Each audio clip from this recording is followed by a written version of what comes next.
Good afternoon, students. Welcome to today's class. Today we are dealing with your 6th, 7th and 8th principle of Henry Fayol's principles of general management. The 6th principle is subordination of individual interest to general interest. 7th is the remuneration of employees, and 8th one is centralization and decentralization. So daily in each classes I have taken only 3 principles to explain you all in detail. ನಿಮಗೆ ತುಂಬಾ detail ಆಗಿ ಮತ್ತು ತುಂಬಾ simple ಆಗಿ ಕಲಿಸುವಗೋಸ್ಕರ ನಾನು daily ಕ್ಲಾಸಿಗೆ ಬರೀ 3 points ಅನ್ನು ತಗೊಂಡಿದ್ದೇನೆ. So that you all understand it better, because as I said in the previous class, these questions might be asked for 1 marks. ಈ 1 marks ಗೆ what do you mean by the principle of subordination of individual to general interest ಅಂತ ಈ ತರ 1 marks ಕೇಳ್ತಾರೆ. So at that time what you should be able to write the meaning. So ಅದಕ್ಕೋಸ್ಕರ ನಾನು daily ಬರೀ 3 points ತಕೊಂಡು ಅದನ್ನು in detail ಆಗಿ ನಿಮಗೆ ತುಂಬಾ ಸ್ಟೋರಿ ಹೇಳಿದಾಗೆ ಇನ್ ಡಿಟೇಲ್ ಆಗಿ ಎಕ್ಸ್ಪ್ಲೈನ್ ಮಾಡುವ ಪ್ರಯತ್ನ ಮಾಡ್ತಿದ್ದೇನೆ. So that's why please listen to the class carefully. If you all have any doubts at any time, you all can get back to me. Okay, so we will begin with today's class. First point for today's class, that is 6th principle out of 14 principle, is subordination of individual interest to general interest. So about this topic, that is subordination of individual interest to general interest, we have discussed in before also in the previous classes. I have given you all one nice example also, and that example I will be giving once again in today's class also, so that you all understand this point very well. First, let us try to understand the explanation of this. So the explanation is, the interest of the organization should take priority over the interest of any of the individual employee. ಅಂದ್ರೆ ಏನ್ ಹೇಳ್ತಾರೆ ಅಂದ್ರೆ, ಇವಾಗ employees ಒಂದು ಕಂಪನಿಗೆ join ಆಗುವಾಗ they will have their own interest. ಅವರು ಈ ಆರ್ಗನೈಸೇಷನ್ ಇದು ಇಂಟ್ರೆಸ್ಟ್ ಏನಂತ ಅನ್ಕೊಳ್ತಾರಂತ, ಅವರು ಆರ್ಗನೈಸೇಷನ್ ಇದು ಇಂಟ್ರೆಸ್ಟ್ ಏನಿದೆ ಅಂತ ಅನ್ಕೊಂಡು ಅವರು ಕೆಲ್ಸಕ್ಕೆ ಜಾಯಿನ್ ಆಗಲ್ಲ, ಅವರಿಗೆ ಏನಾದ್ರೂ ಬೆನಿಫಿಟ್ ಆಗ್ಬೇಕು. ಸೊ ಈ will have employ will have his own interest. ಅವರಿಗೆ ತಮ್ಮದೇ ಆದ ಇಂಟ್ರೆಸ್ಟ್ ಇರ್ತದೆ, ತಮ್ಮದೇ ಆದ ಯೋಚನೆಗಳಿರ್ತವೆ, ತಮ್ಮದೇ ಆದ ಗೋಲ್ಸ್ ಇರ್ತವೆ. ಅದನ್ನು ಫುಲ್ಫಿಲ್ ಮಾಡುವಾಗೋಸ್ಕರ ಒಂದು ಎಂಪ್ಲಾಯಿ ಒಂದು ಆರ್ಗನೈಸೇಷನ್ಗೆ ಸೇರ್ತಾನೆ. ಮಾತ್ರವಲ್ಲ, ಆ ಆರ್ಗನೈಸೇಷನ್ ಏನ್ ಮಾಡ್ತಾರೆ, organization will have their goal something different. Organization ಇದು ಗೋಲ್ ಬೇರೆ ಏನಿರ್ತದೆ, ಅದರಲ್ಲಿ ಕೆಲಸ ಮಾಡುವಂತ ಎಂಪ್ಲಾಯೀಸ್ ಇದು ಗೋಲು ಬೇರೆನೇ ಇರ್ತದೆ. ಆದ್ರೆ ಆರ್ಗನೈಸೇಷನ್ ಏನ್ ಮಾಡ್ತದೆ, ಅದನ್ನು ತನ್ನ ಗೋಲ್ ಅನ್ನು, ಈಗ ಎಂಪ್ಲಾಯಿ ನನ್ನ ಕಂಪನಿಯಲ್ಲಿ ಕೆಲಸ ಮಾಡುವಾಗ ಆರ್ಗನೈಸೇಷನ್ ಇದು ಗೋಲು ಪ್ರಯಾರಿಟಿ ಆಗಿ ತಗೊಳ್ಬೇಕು. ಅಂದ್ರೆ ನನ್ನ ಎಂಪ್ಲಾಯೀಸ್ ಇದು ಗೋಲ್ಸ್ ಏನೇ ಇರ್ಲಿ, ಅವರು ಯಾವುದಕ್ಕೋಸ್ಕರ ಅದ್ರ ಕೆಲ್ಸಕ್ಕೆ ಬರ್ಲಿ, ಆದ್ರೆ ಅವರು ಕೆಲಸದ ಟೈಮ್ ಅಲ್ಲಿ ಕೆಲಸ ಮಾಡುವಾಗ ಈ ಆರ್ಗನೈಸೇಷನ್ ಇದು ಗೋಲ್ಸಿಗೆ ಪ್ರಯಾರಿಟಿ ಕೊಡ್ಬೇಕು. ಈ ಆರ್ಗನೈಸೇಷನ್ ಇದು ಇಂಟ್ರೆಸ್ಟ್ ಅಥವಾ ಆಬ್ಜೆಕ್ಟಿವ್ ಅಥವಾ ಏಮ್ಸ್ ಏನಿದೆ ನೋಡಿ, ಅದನ್ನು ಪ್ರಯಾರಿಟಿ ಆಗಿ ತಗೊಳ್ಬೇಕು, ಅದನ್ನು ಇಂಪಾರ್ಟೆಂಟ್ ಆಗಿ ತಗೊಳ್ಬೇಕು ಅನ್ನುವಂಥದ್ದು ಈ ಪ್ರಿನ್ಸಿಪಲ್ ಹೇಳ್ತದೆ. ಇವಾಗ ನೋಡಿ, every worker should show interest towards the achievement of organisational goals. ಅಂದ್ರೆ ಎಂಪ್ಲಾಯೀಸ್ ಕೆಲಸಕ್ಕೆ ಜಾಯಿನ್ ಆಗಿದ್ದು ಅವರದ್ದು ಪರ್ಟಿಕ್ಯುಲರ್ ಇಂಟ್ರೆಸ್ಟ್ ಆರ್ ಅವರ ಬೆನಿಫಿಟ್ಗೋಸ್ಕರ, ಅವರಿಗೆ ಏನಾದ್ರೂ ಒಳ್ಳೇದಾಗ್ಬೇಕು, ಅವರಿಗೆ ಒಳ್ಳೆ ಸ್ಯಾಲರಿ ಸಿಕ್ಬೇಕು, ಅವರ ಫ್ಯಾಮಿಲಿ ನಡೆಸಬೇಕು, ಈ ಎಲ್ಲ ಉದ್ದೇಶವನ್ನು ಇಟ್ಕೊಂಡು ಎಂಪ್ಲಾಯೀಸ್ ಈ ಕಂಪನಿಗೆ ಜಾಯಿನ್ ಆಗ್ತಾರೆ. But once you are in the company, ನೀವು ಒಂದ್ಸತಿ ಕಂಪನಿಗೆ ಎಂಟರ್ ಆಗಿದ್ಮೇಲೆ every worker should show interest towards the achievement of organisational goals. ಅಂದ್ರೆ ನೀವು ಈ ಪರ್ಟಿಕ್ಯುಲರ್ ಕಂಪನಿಗೆ ಸೇರಿದ್ದೀರಾ, ಈ ಪರ್ಟಿಕ್ಯುಲರ್ ಇನ್ಸ್ಟಿಟ್ಯೂಷನ್ಗೆ ಸೇರಿದ್ದೀರಾ, then you should keep your goals aside. ನಿಮ್ಮ ಗೋಲ್ಸ್ ಅನ್ನು ಪಕ್ಕಕ್ಕೆ ಇಡಬೇಕು. Then you should work for that goals of the particular institution or particular organisation or a firm. Individual interest of workers should not disturb the organization interest.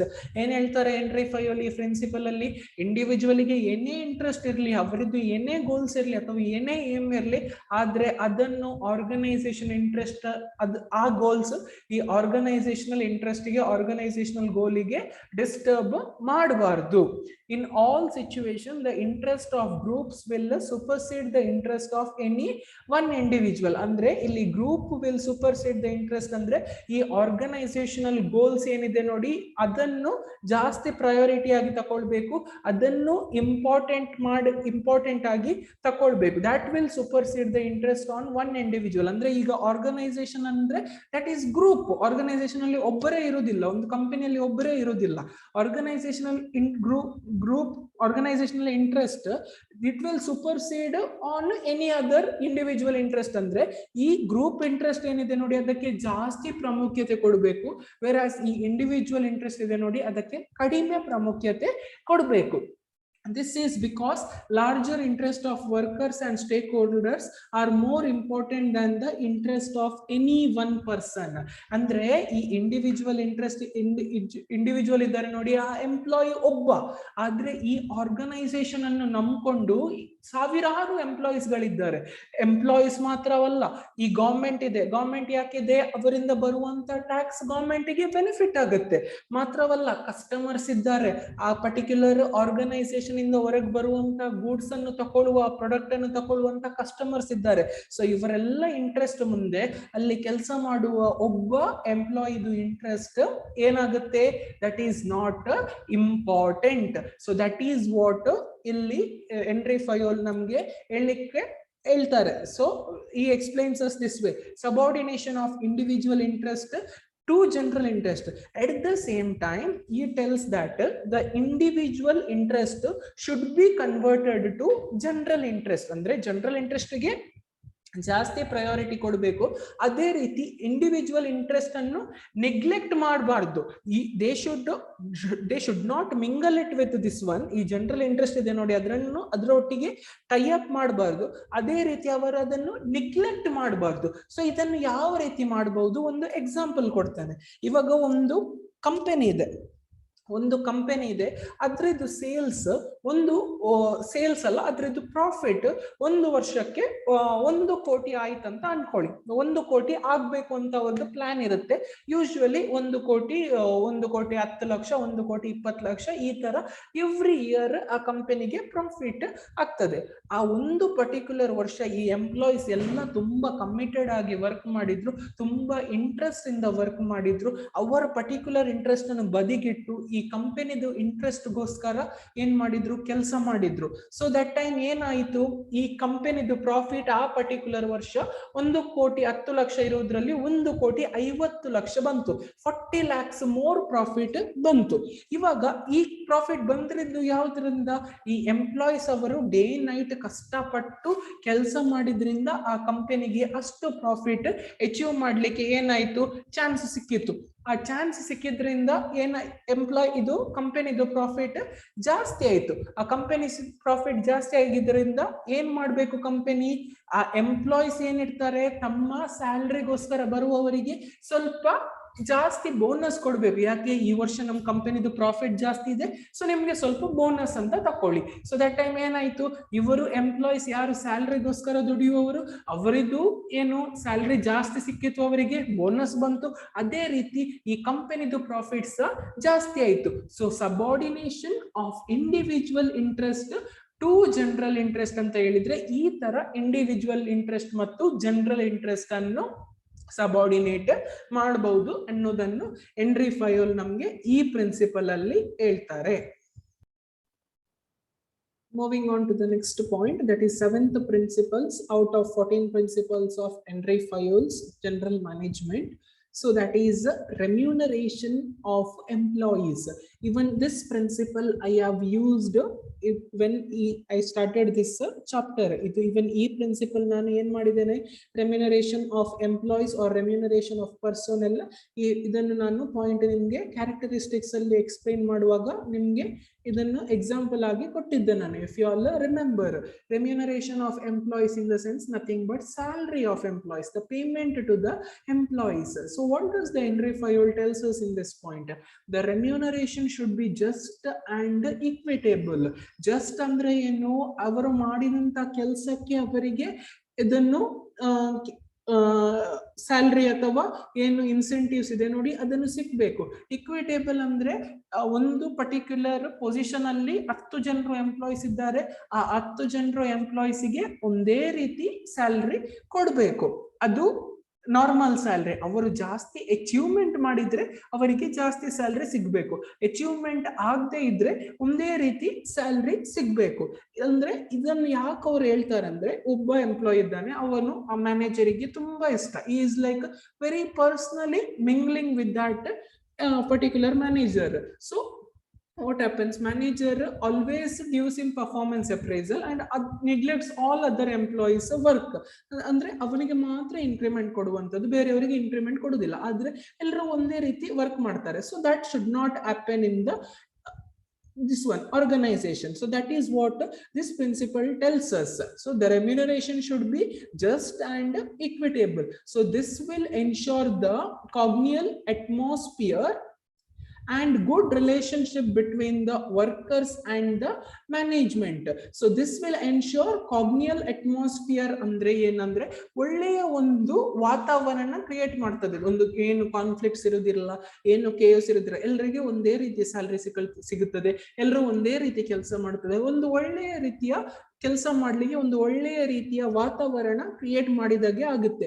ಅದು ಅಷ್ಟು ಮಾತ್ರವಲ್ಲ, and good relationship between workers and management. So ನಾವು ಎಷ್ಟು ಕೆಲಸ ಮಾಡ್ತಿದ್ದೀವಿ, ಎಲ್ರಿಗೆ ಒಂದೇ ರೀತಿ salary ಕೊಡ್ತಿದೆ, ಯಾರಿಗೂ ಭೇದ ಭಾವ ಮಾಡ್ತಿಲ್ಲ ನಮ್ದು ಆರ್ಗನೈಸೇಷನ್. ಅದರಿಂದ ನಮ್ಮದು ಮತ್ತು ಈ ಮ್ಯಾನೇಜ್ಮೆಂಟ್ ರಿಲೇಶನ್ಶಿಪ್ ಇದೆ ಏನಿದೆ ನೋಡಿ, ಅದನ್ನು ಒಳ್ಳೆಯ ರೀತಿ ಮೇಂಟೈನ್ ಮಾಡ್ಲಿಕ್ಕೆ ನಮ್ಗೆ ಹೆಲ್ಪ್ ಆಗ್ತದೆ. And it also helps for smooth working of the organization. So what happens, all employees are getting equal salary, all employees are getting equal performance appraisal. So this will help in smooth working of the organization. So ಯಾರಿಗೂ ಯಾವುದೇ ತರದ doubts ಇರುವುದಿಲ್ಲ, ಯಾರಿಗೂ ಯಾವುದೇ ತರದ ಭೇದ ಭಾವ ಇರುವುದಿಲ್ಲ. All are treated equally because they are working also equally. The remuneration payable should lead the worker to maintain minimum standard of living. At the same time, it should be within the paying capacity of organization. ಅಂದ್ರೆ ಅವರು ಕೊಡುವಂತ remuneration, ಅವರು ಕೊಡುವಂತ ಏನು salary ಇದೆ ಅಲ್ಲ ನೋಡಿ, ಆ ಸ್ಯಾಲ್ರಿ ಒಂದು ಎಂಪ್ಲಾಯಿಗೆ ತನ್ನದು ಮಿನಿಮಮ್ ಸ್ಟ್ಯಾಂಡರ್ಡ್ ಆಫ್ ಲಿವಿಂಗ್, ಏನು ಅವನು ಕೆಲಸ ಮಾಡಿರ್ತಾರೆ ನೋಡಿ, minimum standard of living might be food, clothing, shelter. Food ಅಂದ್ರೆ ಅವರಿಗೆ ಆ ಸ್ಯಾಲರಿಯಲ್ಲಿ ರೆಗ್ಯುಲರ್ ಊಟ ಸಿಗುವಂತೆ ಆಗ್ಬೇಕು, ಕ್ಲೋತಿಂಗ್ ಅಂದ್ರೆ ರೆಗ್ಯುಲರ್ ಬಟ್ಟೆ ಸಿಗುವಂತೆ ಆಗ್ಬೇಕು, ಶೆಲ್ಟರ್ ಅಂದ್ರೆ ಅವನಿಗೆ ಮನೆ, ದಿನಾಲು ಮನೆಯಲ್ಲಿ ಇರುವಂತ ಮನೆ ಅಂದ್ರೆ ಒಂದು ಮನೆ ಇರುವ ಹಾಗೆ ಆ ಸ್ಯಾಲ್ರಿ ನೋಡ್ಕೋಬೇಕು. ದಟ್ ಮೀನ್ಸ್ ಅದು ಫುಡ್ ಎಕ್ಸ್ಪೆನ್ಸ್ ಆ ಸ್ಯಾಲ್ರಿಯಲ್ಲಿ ಕವರ್ ಆಗ್ಬೇಕು, ಒಂದು ಕ್ಲೋತಿಂಗ್ ಅವನು ಹಾಕುವ ಬಟ್ಟೆದ ಎಕ್ಸ್ಪೆನ್ಸಸ್ ಅದರಲ್ಲಿ ಕವರ್ ಆಗಬೇಕು, ಶೆಲ್ಟರ್ ಮತ್ತು ಅವನ ಮನೆ, ಒಂದು ದಿವಸಕ್ಕೆ ಇರ್ತಾನೆ ಮನೆಯಲ್ಲಿ ಇರುವಂತ ಎಕ್ಸ್ಪೆನ್ಸಸ್, ಎಲ್ಲ ಎಕ್ಸ್ಪೆನ್ಸಸ್ ಬಂತು ಅದರಲ್ಲಿ. ಮೈಟ್ ಬಿ ಅವ್ರು ಕೊಡುವಂತ ಬಾಡಿಗೆ ಆಗ್ಬಹುದು, ಸ್ವಂತ ಮನೆ ಆದ್ರೆ ಅವ್ರು ಕಟ್ಟುವಂತ ಬಿಲ್ಸ್ ಆಗ್ಬಹುದು, ಇದನ್ನೆಲ್ಲ ಕವರ್ ಆಗಬೇಕು. So that is what this principle tells us. And at the same time it should be within the paying capacity of the organization. ಅವರು ಕೊಡುವಂತ ಇದು ಸ್ಯಾಲ್ರಿ ಇದೆ ಅಲ್ಲ, ಈ ಆರ್ಗನೈಸೇಷನ್ ಎಂಪ್ಲಾಯೀಸ್ ಕೊಡುವಂತ ಸ್ಯಾಲ್ರಿ, ನಮ್ದು ಕೆಪಾಸಿಟಿ ಅವರಿಗೆ 10,000 ಮಾತ್ರ, ಆದ್ರೆ ನಾವು 15,000 ಕೊಡ್ತಾ ಇದ್ದೇವೆ. If you are doing that thing 1 hour other day, company will end up with the losses. So ಅದು ಆಗ್ಬಾರ್ದಾದ್ರೆ ಏನಾಗಬೇಕು, ಎಂಪ್ಲಾಯೀಸಿಗೆ ನಮ್ಮ ಆರ್ಗನೈಸೇಷನ್ ಎಷ್ಟು ಕೆಪಾಸಿಟಿ ಇದೆ, what is the capacity to give salary, in that capacity only the organization should give the salary to the employees. ಅಂದ್ರೆ ಈ point ಅಲ್ಲಿ ಏನ್ ಹೇಳ್ತಾರೆ ಅಂದ್ರೆ, ಇವರು ಈ ಕೊಡುವಂತ ಸ್ಯಾಲ್ರಿಯಲ್ಲಿ ಎಂಪ್ಲಾಯೀಸು ಹ್ಯಾಪಿ ಆಗ್ಬೇಕು, the employees also should be happy. At the same time organization also should give that salary with the satisfaction. ಅವರು ಕೊಟ್ಟಂತ ಸ್ಯಾಲ್ರಿಯಲ್ಲಿ ಎಂಪ್ಲಾಯೀಸು ಹ್ಯಾಪಿ ಆಗಿರ್ಬೇಕು. ಅಟ್ ದ ಸೇಮ್ ಟೈಮ್ ಈ ಸ್ಯಾಲ್ರಿ ಕೊಟ್ಟಂತವರು ಅವರು ಮಾಡಿದ ಕೆಲಸಕ್ಕೆ ನಾವು ತೃಪ್ತಿಯಿಂದ ಕೊಡ್ತೇವೆ, ನಾವು ಸುಮ್ಮನೆ ಅವರು ಮಾಡಿದ ಸ್ವಲ್ಪ ಕೆಲಸಕ್ಕೆ ಜಾಸ್ತಿ ಸ್ಯಾಲ್ರಿ ಕೊಡ್ತೇವೆ ಅಂತ ಆ ಮನೋಭಾವನೆ ಬರಬಾರ್ದು. So that is what the Henry Fayol is trying to tell us in this particular principles, that employees also should be happy, whereas the organization who is giving the salary to that employee also should be happy, because the organization considers the work of that employee and and pays him accordingly. And last sentence he tells that there should be also be incentives. Illi ella starting alli they should be treated equally, avarige equal remuneration kodbekanta namge entry file helidru. At the end they say he is telling that there should also be incentives. Incentives yake? who are achieving the target, ಯಾರು ಸ್ವಲ್ಪ ಜಾಸ್ತಿ ಕೆಲಸ ಮಾಡ್ತಾರೆ, ಯಾರು ಸ್ವಲ್ಪ ಜಾಸ್ತಿ effort ಹಾಕ್ತಾರೆ, ಅವರಿಗೆ ಸ್ವಲ್ಪ ಜಾಸ್ತಿ ಸ್ಯಾಲರಿ ಕೊಡಬೇಕು, ಜಾಸ್ತಿ ಇನ್ಸೆಂಟಿವ್ಸ್, ಜಾಸ್ತಿ ಬೋನಸ್ ಕೊಡಬೇಕು. ಅಂದ್ರೆ 5 ವರ್ಕರ್ ಇದ್ದಾರೆ, ಒಬ್ಬನು 6 ಗಂಟೆ ತನಕ ಕೆಲಸ ಮಾಡ್ತಾನೆ, ಒಬ್ಬ 8 ಗಂಟೆ ತನಕ ಕೆಲಸ ಮಾಡ್ತಾನೆ. So he should be given OT, ಅವರಿಗೆ ಎಕ್ಸ್ಟ್ರಾ ಪೇಮೆಂಟ್ ಮಾಡಬೇಕು. So that is what this remuneration of employees principle tells us. Moving on to the next point, centralization and decentralization. Centralization and decentralization. If you all remember, students, in the previous class also, in the sense, while I begin this chapter, while I was explaining the characteristics, I have given this examples of centralization and decentralization also. I said during that time I will be dealing in detail with these points, with these principles in the coming classes. So that is how all these principles are appearing now. So kindly concentrate. So what do you mean by centralization and decentralization? The concentration of decision making power in the hands of one or few people is called as centralization of authority or power. Andre ee decision maduva authority, enadru rules and regulations frame maduva authority, decision maduva authority, power iruva authority ಬರೀ ಕೆಲವೇ ಜನರ ಹತ್ರ ಇದ್ರೆ, ಬರೀ top level management ಹತ್ರ ಇದ್ರೆ ಅದೇನಾಗ್ತದೆ? That is called as centralisation. Central government, ಇವಾಗ ನೋಡಿ, ಸೆಂಟ್ರಲ್ ಗವರ್ಮೆಂಟ್, ಸೆಂಟ್ರಲೈಸೇಷನ್, ಈ ತರ ನೆನಪಿಟ್ಕೊಳ್ಳಿ. Whereas disposal of decision making power among more persons is called as decentralisation. Disposal of decision making power ಅಂದ್ರೆ ತಮಗಿರುವಂತ ಡಿಸಿಷನ್ ಮೇಕಿಂಗ್ ಪವರ್ ಅನ್ನು ಬೇರೆಯವರಿಗೆ ಕೊಡುವಂತದ್ದು, ಅಂದ್ರೆ ಅವರ ಕೆಳಗೆ ವರ್ಕ್ ಮಾಡುವವರಿಗೆ ಕೊಡುವಂತದ್ದು. ನನ್ಗಿದ್ದ ಅಥಾರಿಟಿ ನನ್ನ ಕೆಳಗೆ, ನನ್ನ ಅಂಡರ್ ಅಲ್ಲಿ ಇರುವವರಿಗೆ ಡಿಸ್ಪರ್ಸ್ ಮಾಡುವಂತದ್ದು. That is called as decentralization. Centralization ಅಂದ್ರೆ ಯಾರು ಹೆಡ್ ಅಲ್ಲಿ ಇದ್ದಾರೆ ಅವರಿಗೆ ಮಾತ್ರ ಅಥಾರಿಟಿ ಇರುವಂತದ್ದು. whereas decentralization ಅಂದ್ರೆ ಹೆಡ್ ಅಲ್ಲಿ ಮಾತ್ರ ಇರುವವರಿಗೆಲ್ಲ, ಅವರ ಅಂಡರ್ ಅಲ್ಲಿ ಇರುವವರಿಗೆ ಸಹ ಸ್ವಲ್ಪ authority ಕೊಡುವಂತದ್ದು. So that is the meaning of centralization and decentralization. Hope it is clear. The degree of centralization and decentralization will depend upon the circumstances in which organization is working. ಅಂದ್ರೆ ಬೇರೆ ಬೇರೆ organisation ಗೆ ಬೇರೆ ಬೇರೆ ತರದ ಈ centralisation ಮತ್ತು decentralisation differ ಆಗುತ್ತೆ. ಅಂದ್ರೆ ಒಂದು ಕಂಪನಿ ಇದೆ, ಅಲ್ಲಿ ಒಬ್ಬ ಮ್ಯಾನೇಜಿಂಗ್ ಡೈರೆಕ್ಟರ್ ಇದು 100% ವರ್ಕ್ ಅಲ್ಲಿ 50% ಅವರು ಡಿಸೆಂಟ್ರಲೈಸ್ ಮಾಡ್ತಾರೆ. ಅದೇ ಇನ್ನೊಂದು ಕಂಪನಿ ಇದೆ, ಅಲ್ಲಿ ಸಹ ಪರ್ಟಿಕ್ಯುಲರ್ ಮ್ಯಾನೇಜಿಂಗ್ ಡೈರೆಕ್ಟರ್ ಇದು ವರ್ಕ್ 100% ಇದೆ, ಅದರಲ್ಲಿ ಅವರು ಬರೀ 30% ಬೇರೆಯವರಿಗೆ ಡಿಸೆಂಟ್ರಲೈಸ್ ಮಾಡ್ತಾರೆ. ಸೊ ಈ ಡಿಸೆಂಟ್ರಲೈಸೇಷನ್ ಮಾಡುವಂತ ವಿಧಾನ, ಅಂದ್ರೆ ಅಥಾರಿಟಿ ಕೊಡುವಂತ ವಿಧಾನ ಡಿಫ್ರೆಂಟ್ ಕಂಪನಿಗೆ ಡಿಫ್ರೆಂಟ್ ಆಗಿ ಇರುತ್ತದೆ. ಇನ್ನೂ ತುಂಬಾ ಸಿಂಪಲ್ ಆಗಿ ಹೇಳ್ಬೇಕಾದ್ರೆ, ನಮ್ಮ ಈ ಕಂಪನಿಯಲ್ಲಿ ಎ ಕಂಪನಿಯಲ್ಲಿ ಮ್ಯಾನೇಜರ್ ಇದ್ದಾರೆ, ಅವರ ಅಂಡರ್ ಅಲ್ಲಿ ಸೂಪರ್ವೈಸರ್ ಇದ್ದಾರೆ. ಬಿ ಕಂಪನಿಯಲ್ಲೂ ಮ್ಯಾನೇಜರ್ ಇದ್ದಾರೆ, ಅವರ ಅಂಡರ್ ಅಲ್ಲಿ ಸೂಪರ್ವೈಸರ್ ಇದ್ದಾರೆ. ಈ ಎ ಮತ್ತು ಬಿ ಎರಡೂ ಕಂಪನಿಯಲ್ಲಿ ಮ್ಯಾನೇಜರಿಗೆ 10 ಪವರ್ ಇದೆ. So 10 each. ಎ ಕಂಪನಿದು ಮ್ಯಾನೇಜರಿಗೆ 10 ಪವರ್ಸ್ ಇದೆ, even B company's manager as 10 powers. But A company's manager, out of his 10 powers, he asked his subordinate, that is a supervisor, ಯಾರಿದ್ದಾರೆ ನೋಡಿ, ಅವರಿಗೆ out of his 10 powers, he asked them to carry on 5 powers. ಈ 5 power ನಿಮಗೆ ಕೊಡ್ತೇನೆ, ನೀನು ಇದನ್ನು ಈ ಕೆಲಸವನ್ನು ನಡೆಸು.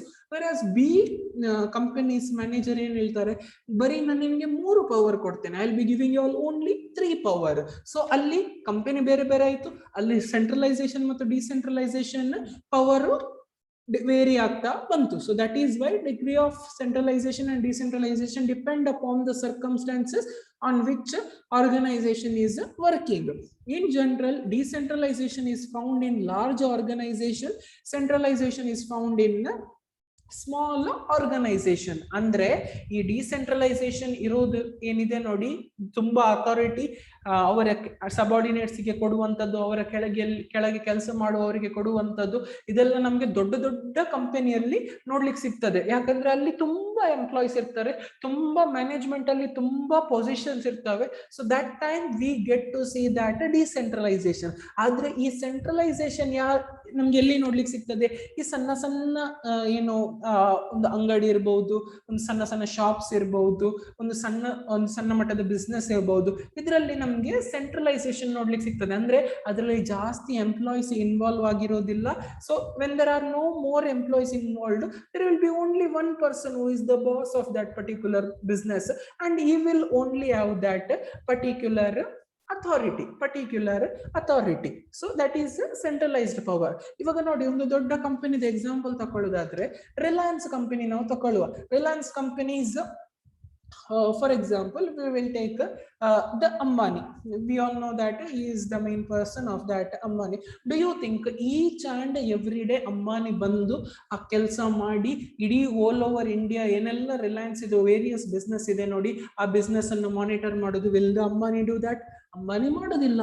ಅವರು ತಮಗಿರುವಂತಹ ಪವರ್ ಅನ್ನು ಬೇರೆಯವರಿಗೆ ಸೆಂಟ್ರಲೈಸ್ ಮಾಡಿದ್ದಾರೆ. ಸಿಇಒ ಆಗಿರ್ಬಹುದು, ಮ್ಯಾನೇಜಿಂಗ್ ಡೈರೆಕ್ಟರ್ ಆಗಿರ್ಬಹುದು, ಬೇರೆ ಬೇರೆ ಬ್ರಾಂಚ್ ಗಳಿಗೆ ಅವರು ತಮ್ಮ ಪವರ್ ಅನ್ನು ಡಿಸೆಂಟ್ರಲೈಸ್ ಮಾಡಿದ್ದಾರೆ. So that is all. So ಅದೇ ಒಂದು ಸಣ್ಣದು ಇದು ರಿಲಯನ್ಸ್ ಇದು ಸಣ್ಣದೊಂದು ಔಟ್ಲೆಟ್ ಶಾಪ್ ಇರಲಿ, ಒಂದು ರಿಲಯನ್ಸ್ ಒಂದು ಫುಟ್ ಪ್ರಿಂಟ್ ಅಂತ ಒಂದು ಶಾಪ್ ಇದೆ, ರಿಲಯನ್ಸ್ ಫುಟ್ ಪ್ರಿಂಟ್ ಅಂತ ಒಂದು ಸಣ್ಣ ಶಾಪ್ ಇದೆ, ಅದಕ್ಕೆ ಒಂದು ಓನರ್ ಇದ್ದಾರೆ.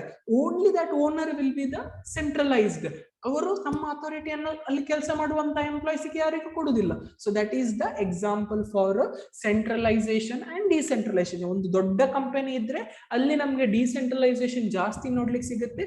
ವೇರಾಸ್ ಒಂದು ಸಣ್ಣ ಮಟ್ಟದ ಒಂದು ಸ್ವಲ್ಪ ಕೆಲಸಗಾರರು ಇರುವ ಬಿಸ್ನೆಸ್ ಇದ್ರೆ ಅಲ್ಲಿ ನಮ್ಗೆ ಸೆಂಟ್ರಲೈಸೇಷನ್ ನೋಡ್ಲಿಕ್ಕೆ ಸಿಗುತ್ತೆ. So this is the meaning of centralisation and decentralisation. Students, so this is all for today's class. Hope you all understood it very well. Hope you all are understanding all these classes. Hope you all are understanding all the points. Any doubts you all can clarify then and there. In the sense, you all can get back to me through message or through call. Not this week, students, not this week. We are actually out of station. We are in Bangalore for an workshop. So not this week. In the next week or any day after that, you all can call me or you all can text me and clarify all doubts. So thank you, students. Thank you for attending class. I will be ending today's class here. So have a nice day. Thank you for attending.